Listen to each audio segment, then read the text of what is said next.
Please like, share and subscribe Sneha TV.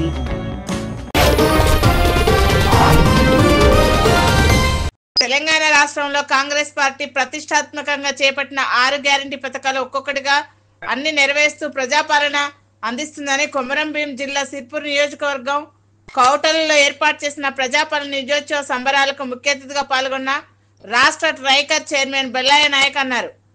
ఈ సందర్భంగా మాట్లాడుతూ కాంగ్రెస్ పార్టీ ప్రజాపాలన రూపంలో ప్రజల సంక్షేమం కోసం కృషి చేస్తుందని, రాష్ట్ర సర్వతో ముఖాభివృద్ధికి ఎల్లప్పుడూ తోడ్పాటును అందిస్తుందని చెబుతున్న ట్రైకర్ చైర్మన్ బెల్లయ్య నాయక్ తో మా ఆదిలాబాద్ ప్రతినిధి రమేష్ తో ఫేస్ టు ఫేస్. ఎలాంటి పాలన అందించింది, ప్రజలకు ఎలాంటి పథకాలను అమలు చేసింది, మరి సంవత్సర కాలంలో మరి ఏదైతే ప్రజాపాలన విజయోత్సవ మరి సంబరాలు రాష్ట్ర వ్యాప్తంగా కూడా కొనసాగుతున్నాయి. సో ఉమ్మడి ఆదిలాబాద్ జిల్లాతో పాటు కొమరం భీం జిల్లాలోని మరి ముఖ్య అతిథిగా వచ్చిన మరి ట్రైకర్ చైర్మన్ అదేవిధంగా బెల్లయ్య నాయక్ గారు మనతో ఉన్నారు. మరి ప్రజాపాలనలో ప్రజలకు ఎలాంటి పథకాలు అందాయి, ఎలాంటి అభివృద్ధి సాధించారో అడిగి తెలుసుకునే ప్రతినిధిగా చెప్పండి సార్, ఎలా జరుగుతుంది ఈ సంవత్సర కాలంలో, మరి అభివృద్ధి ఎలా జరిగింది, మరి ఏదైతే అట్టడుగునున్న ప్రజలకు ఎలాంటి అభివృద్ధిని సూచిస్తుంది? తెలంగాణ రాష్ట్రం ఏ లక్ష్యం కోసం అయితే సాధించబడ్డదో గత 10 సంవత్సరాలుగా లక్ష్యం వైపుగా అడుగులు పోయింది. తెలంగాణ రాష్ట్రాన్ని ఇచ్చినటువంటి కాంగ్రెస్ పార్టీ సోనియా గాంధీ గారి నాయకత్వంలో రాష్ట్రాన్ని ఇచ్చినాం. ప్రజలు నమ్మి 1-2 సార్లు కేసీఆర్ గారికి ఓట్లు వేసారు. నీళ్లు, నిధులు, నియామకాలు, స్వయం పాలన, ఆత్మగౌరవం అనే నినాదంతో వచ్చినటువంటి రాష్ట్రం ఆత్మగౌరవాన్ని ఏర్పాటు చేసుకునే పని జరగలేదు. స్వయం పాలనను ఏర్పాటు చేసి వ్యక్తుల పాలనగా మార్చినటువంటి స్థితి నుంచి ఇవాళ ప్రజాపాలన వైపుగా 1 సంవత్సర కాలంలో తీసుకెళ్తున్నటువంటి పరిస్థితి. రేవంత్ రెడ్డి గారి నాయకత్వంలో కాంగ్రెస్ ప్రభుత్వం ఏర్పడిన తర్వాత నియంతృత్వం లేని ఒక ప్రజాస్వామ్య వాతావరణాన్ని ఏర్పాటు చేశాం. తెలంగాణ ఆత్మగౌరవాన్ని, తెలంగాణ ప్రజల ఆత్మగౌరవాన్ని ఎస్టాబ్లిష్ చేయడం కోసం మీరు గమనించవచ్చు, జయ జయ తెలంగాణ పాటను రాష్ట్ర గీతంగా తీర్చిదిద్దినటువంటి పరిస్థితి. గద్దర్ను ఇవాళ తెలంగాణ సాంస్కృతిక సింబల్ను రాష్ట్ర అవార్డుగా గద్దర్ అవార్డు ప్రకటించుకున్నటువంటి పరిస్థితి. చాకల ఐలమ్మ తెలంగాణ సాయుధ పోరాటంలో పనిచేసినటువంటి మహనీయురాల పేరు మీద యూనివర్సిటీని ఏర్పాటు చేసుకున్నటువంటి పరిస్థితి. అంటే ఆత్మగౌరవాన్ని నిలబెట్టుకునేటటువంటి ప్రయత్నం ఒకవైపు చేస్తే, కేసీఆర్ 10 సంవత్సరాల కాలంలో ఆంధ్ర పెట్టుబడిదారులకు కలిసి చేసుకున్నటువంటి దోపిడీ నుంచి రాష్ట్రాన్ని రక్షించి మొత్తం నిధులు ప్రజలకు ఉపయోగపడేటటువంటి పద్ధతుల్లో ఒక్క వ్యవసాయ రంగానికి సంబంధించినటువంటి రైతుల బెనిఫిట్ కోసమే 57,000 కోట్ల రూపాయలు ఈ సంవత్సర కాలంలో ఖర్చు చేసినటువంటి స్థితి. దేశంలో ఏ రాష్ట్రంలో ఖర్చు చేయనటువంటి పద్ధతుల్లో రుణమాఫీ కోసమే 20,616 కోట్లను వెచ్చించి ఖర్చు చేసినటువంటి పరిస్థితి మాది. అదొక్కటే కాదు, కేసీఆర్ 10 సంవత్సరాల తర్వాత రీపేమెంట్తో తీసుకున్నటువంటి లోన్లు, అప్పులను, వడ్డీలు కలిపి 60,000 కోట్లు ఇవాళ పే చేసినటువంటి పరిస్థితి. దాదాపు 60,000 ఉద్యోగాలు సంవత్సర కాలంలో, దాంట్లో 5 నెలల కాలం ఎన్నికలకు పోయింది. సంవత్సర కాలంలోనే 60,000 ఉద్యోగాలను భర్తీ చేసినాం. ప్రతి రాష్ట్ర ప్రభుత్వంలో ఖాళీ ఉన్నటువంటి ప్రతి ఉద్యోగాన్ని కూడా ఈ 1-2 సంవత్సరాల్లో పూర్తిగా భర్తీ చేయబోతున్నటువంటి స్థితి ఉన్నది రాష్ట్రం. అదేవిధంగా తెలంగాణ నిధుల్ని దుర్వినియోగపరిచి ఇష్టానుసారం ఖర్చు చేస్తున్నటువంటి విధానం నుంచి పాలనా వైపుగా మళ్లించి ఆ నిధులన్నీ కూడా అన్ని సామాజిక వర్గాలకు అందేటటువంటి ప్రణాళికాబద్ధమైనటువంటి పనిలో తీసుకొస్తున్నటువంటి స్థితి. సామాన్యులు ఎవరు కూడా ప్రజాప్రతినిధులు కలిసి వాళ్ళ సమస్యల్ని చెప్పుకునేటటువంటి ఒక ప్రజాస్వామ్య వాతావరణం. మీడియా ఏ భయాందోళనలు లేకుండా వాళ్ళ వాయిస్ను వాళ్ళు ప్రజల తరఫున మాట్లాడేటటువంటి వాతావరణం. మమ్మల్ని కూడా విమర్శించేటటువంటి అవకాశం, ఆ విమర్శల్ని సద్విమర్శలుగా స్వీకరించి లోపాలుంటే సరి చేసుకునేటటువంటి ఒక ప్రజాస్వామ్య రాజ్యాంగబద్ధమైనటువంటి పాలనను కాంగ్రెస్ పార్టీ ఇచ్చినటువంటి స్థితి ఉంది. అందుకనే అంటా ఉన్నాను, ఏ లక్ష్యం కోసం అయితే ప్రజలు పోరాటం చేసి తెలంగాణ రాష్ట్రాన్ని తెచ్చుకున్నామో ఆ లక్ష్యానికి అనుగుణంగా అడుగులు పడుతున్నాయి. మొదటి సంవత్సరంలోనే తెలంగాణ ఏర్పడిన తర్వాత 11వ సంవత్సరం 2 సార్లు కేసీఆర్ పాలించిన పని చేయలేదు. ఒక్క సంవత్సరంలోనే ప్రజాస్వామ్యబద్ధమైనటువంటి ప్రజల ఆకాంక్షల మేరకు పాలనను మా ప్రభుత్వం తీసుకెళ్తుంది. అందులో పూర్తిగా సక్సెస్ అయింది. మీరు చూస్తూ ఉన్నారు, ప్రతి వర్గం హ్యాపీగా ఉన్నటువంటి స్థితి ఉంది. అయితే ప్రతిపక్షం దీన్ని రాజకీయం చేసి పాలనలో అడ్డంకులు సృష్టించి వాళ్ళు చేసినటువంటి విధ్వంసం నుంచి దృష్టి మరల్చి ప్రజలకు ఫలితాలు అందకుండా చేసేటటువంటి కుట్రలు, కుతంత్రాలు రకరకాలుగా చేస్తున్నటువంటి ప్రయత్నం చూస్తూ ఉన్నాం. మీరు 42,000 మంది ఉద్యోగులకు ప్రమోషన్లు ఇచ్చినాం. దాదాపు 30,000 మంది ఉద్యోగులకు ట్రాన్స్ఫర్ చేసినటువంటి స్థితి మీరు గమనించవచ్చు. 14 సంవత్సరాల తర్వాత ఈ రాష్ట్రంలో 40% ఎస్సీ ఎస్టీ బీసీ పిల్లలకు మెస్ ఛార్జీలు పెంచినటువంటి స్థితి, కాస్మెటిక్ ఛార్జీలు పెంచినటువంటి స్థితి. దాదాపు ప్రతి నియోజకవర్గ కేంద్రంలో ఇంటిగ్రేటెడ్ కులాలు మతాలు అన్ని వర్గాలు కలిసి జీవించేటటువంటి హాస్టల్ను ఏర్పాటు చేసేటటువంటి నిర్ణయం. ఇట్లా చెప్పుకుంటూ పోతే కోకొల్లలుగా ఒక్క సంవత్సరంలోనే నిర్ణయాలు తీసుకున్నది మా ప్రభుత్వం. 5 సంవత్సరాల కాలంలో పూర్తి చేయాల్సినటువంటి పథకాలని కూడా మీరు అది చేయట్లేదు ఇది చేయట్లేదు అనే మాటలు మాట్లాడుతున్నారు. అవన్నీ కూడా ప్రజలు చూసుకుంటారు. కాంగ్రెస్ పార్టీ పని చేసుకుంటూ పోతుంది.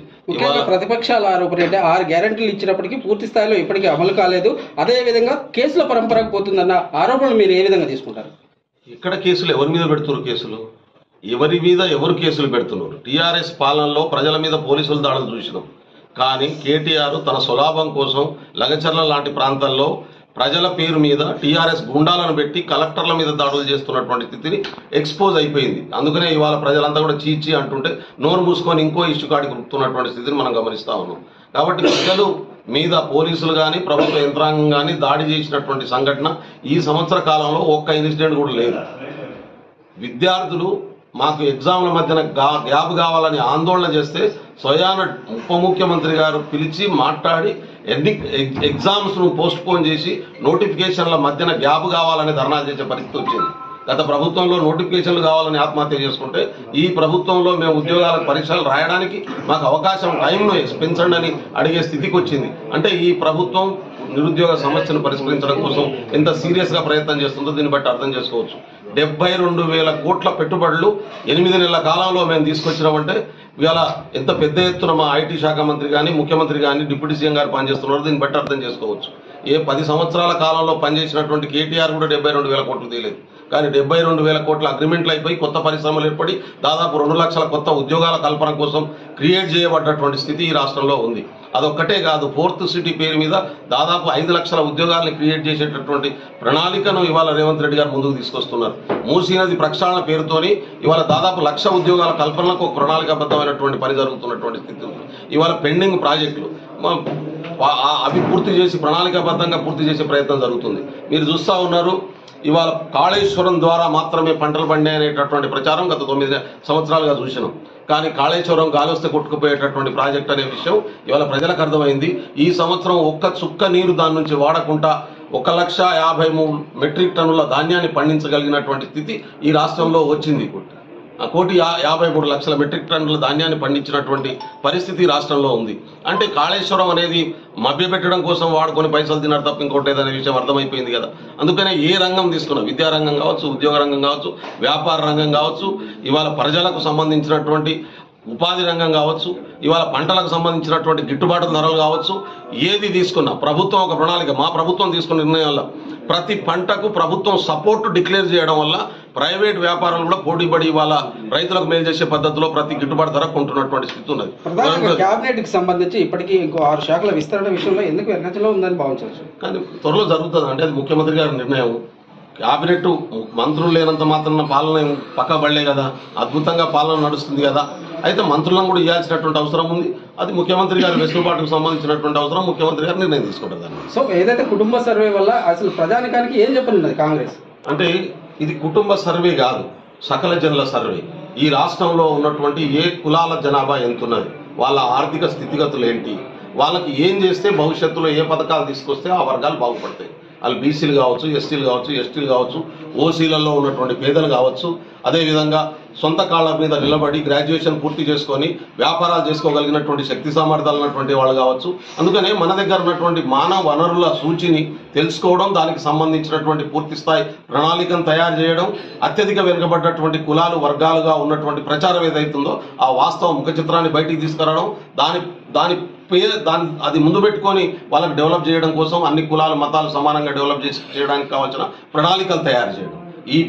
ఈ జనాభా లెక్కల సేకరణ తర్వాత జరగబోయేది అదే. అందుకని మేము కేంద్ర ప్రభుత్వానికి కూడా డిమాండ్ చేస్తూ ఉన్నాం, మీరు జనవరి 1వ తారీఖు నుంచి చేయబోయేటటువంటి సర్వేలో, ఎందుకంటే మా బీజేపీ మిత్రులతో ముసలికన్ను గారుస్తుంది ఇక్కడ చూస్తూ ఉన్నాను నేను, మీరు జనాభా లెక్కల సేకరణ 1వ తారీఖు జనవరి 1 నుంచి మొదలు కాబోతుంది దేశంలో. ఆ దేశంలో చేసేటటువంటి జనాభా లెక్కల్ని కులాల ప్రాతిపాదిక మీద జనాభా లెక్కల సేకరణకు పూనుకోమని చెప్పండి. ఇక్కడ మీ ఎమ్మెల్యే గారు ఏదో అరుస్తున్నారు కదా, ఏదో ఛార్జ్ షీట్ అని చెప్పి, బీజేపీ మీద ఛార్జ్ షీట్ ప్రకటించండి. సంవత్సరానికి 2 కోట్ల ఉద్యోగాలు ఇస్తామని చెప్పిర్రు, ఎన్ని లక్షల ఉద్యోగాలు ఇచ్చారు? కేంద్ర ప్రభుత్వ రంగ సంస్థల్లో 65 లక్షల ఉద్యోగాలు ఖాళీలుగా ఉన్నాయి. ఇప్పుడు ఎన్ని రోజుల్లో భర్తీ చేయబోతున్నారు? 15 లక్షలు తెస్తామన్నారు. అసలు ఎంత బ్లాక్ మనీ విదేశాల్లో భారతదేశంలో ఉంచింది, ఎంత తీసుకొచ్చారు, అంతర్జాతీయ చట్టాలు ఏం అడ్డం అవుతున్నాయి, ఎందుకు తీసుకురాలేకపోయారు?